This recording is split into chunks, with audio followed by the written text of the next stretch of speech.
ఎగ్స్‌లో అంటే కొంతమందనేది రోజు నిమ్మకాయ నీళ్ళు తాగితే సి విటమిన్ ఉంటుంది. తద్వారా క్వాలిటీ పెరుగుతుంది. కొంతమందికి ఈ విటమిన్ కావాలి. కొంతమందికి ఎక్సర్‌సైజ్ చేస్తే బాగుంటుంది అని చెప్పేసి అంటాం కదా! సో, మీరట్లా అంటే ఒక 5 అంశాలు చెప్పండి.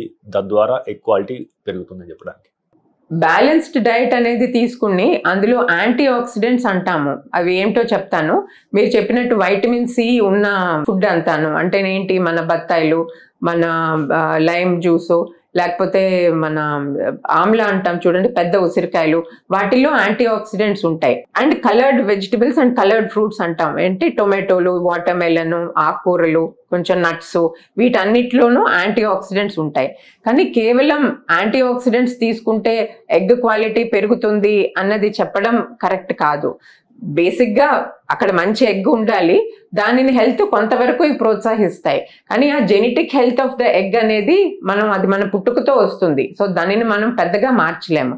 కానీ లైఫ్ స్టైల్లో ఈ స్మోకింగ్ ఒకటి, డ్రింకింగ్ ఒకటి, ఇవన్నీ మనం చేయకుండా ఉంటే ఎగ్ హెల్తీగానే కొంతవరకు ఉంటుంది.